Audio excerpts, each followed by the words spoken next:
Are you serious? We're live on Periscope. Okay, from Jerusalem. All right. I saw Miss CD there. Oh, I see people piling in. Go ahead, guys. Get the hearts going. Get all the love going. Get all the love.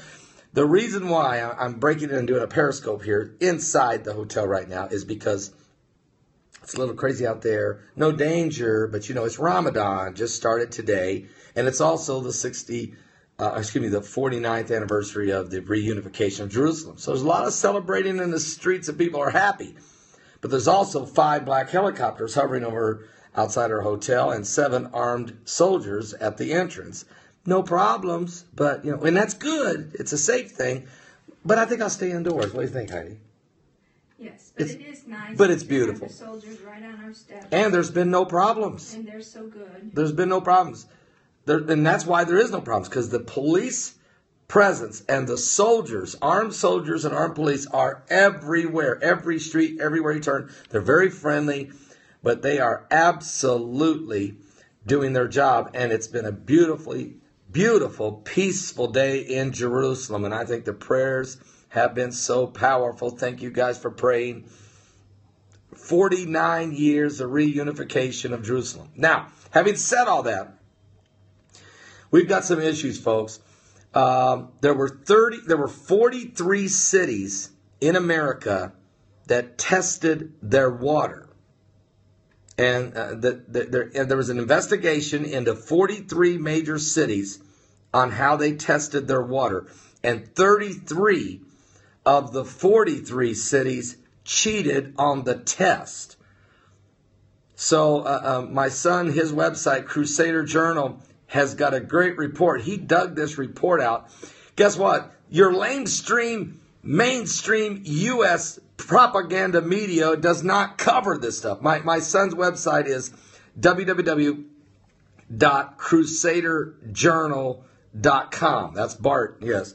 Bart dug this out from a South American obscure news network.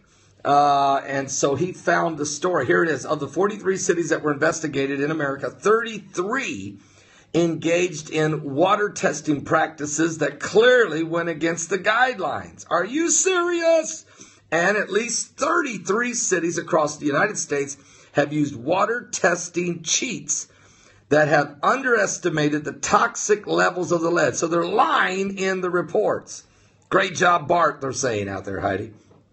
And the Guardian also then did an investigation, published their reports on Thursday after it was reported by this South American news network. Now, conducted in the wake of the lead water crisis in Flint, Michigan, thousands, and I mean thousands of documents requested by the Guardian reveal shockingly negligent practices when it comes to water testing across American cities.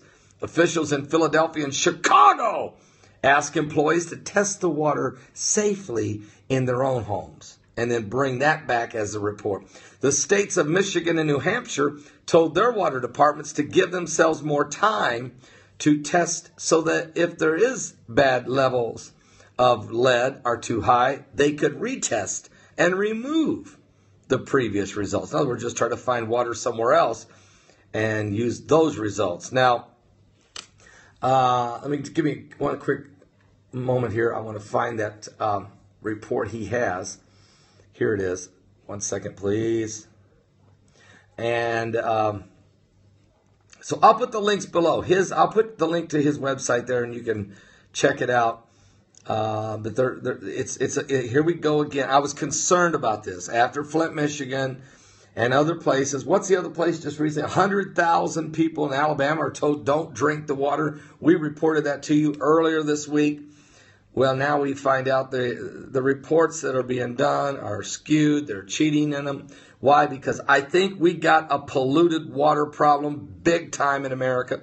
Guess what? 80% of the well water in China is over-contaminated. In Alabama, in what's the name of that town? West Morgan and East Lawrence, both those cities, over 100,000 people in Alabama, can't drink the water. It's got a synthetic chemical contamination, worse than lead poisoning. So that's the kind of thing that's going on, folks. You live close to Morgan County in Alabama? Yep. And the reason it's poisoned, the 3M factory upstream in the Tennessee River in Tennessee poisoned the water. Whether they did intentionally or not, that's another question.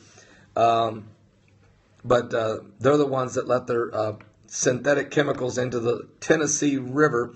It flowed on down and contaminated the water down in Alabama. Are you serious? I'm just telling you what's happening, guys. And look, it's happening everywhere. It's happening everywhere. So we got a problem. It's not just Houston that's got a problem. It's America. And actually, this is a global problem. And get this, the wormwood poisoning is something that's going to happen, and it's over a gradual process. Yes, there may be a deep impact. There will be, matter of fact, if you read Revelation chapter 8, start at verse 8, there will be 2 deep impacts that will affect the water, poison it so bad that it'll be the wormwood effect, we call it. But I can tell you right now that the world is in trouble. The world is in trouble. Yes, Israel does know how to filter the ocean water and make it clean. Yes, they do. That is their technology. They figured it out. It's been a beautiful day here, though, in Jerusalem. The people, the singing, the dancing in the streets. It's just been incredible. We've had a wonderful time out there among the people. Security is at an all-time high, but guess what? No problems. No problems. Now, Joseph's tomb did get attacked over on the West Bank last night. They tried to attack the tomb of Joseph. You know, the story of Joseph said, "Don't leave my bones in Egypt." And they took his bones when they left Egypt, and they buried him. There's a tomb where they're at now. They tried to attack it, but they were unsuccessful. And Jerusalem has been very, very, very, very peaceful today. Celebrations. Guys, I will be live tonight, as always, Sunday Night Live, starting at 7 p.m. Eastern at my website at www.paulbegleyprophecy.com. That's www.paulbegleyprophecy.com. All right, so I hope to see you. Be at my website tonight and at 7 p.m. 7 p.m. Eastern. That's 2 a.m. here in Jerusalem. I should be, but I won't be. I'll be awake and up and going. So when it's Sunday Night Live at 7 p.m. in the United States in Eastern Time is 2 a.m. tomorrow here in Jerusalem. But I'll be with you. So see you guys then. God bless. Shalom, shalom. Are you serious? Shalom, shalom.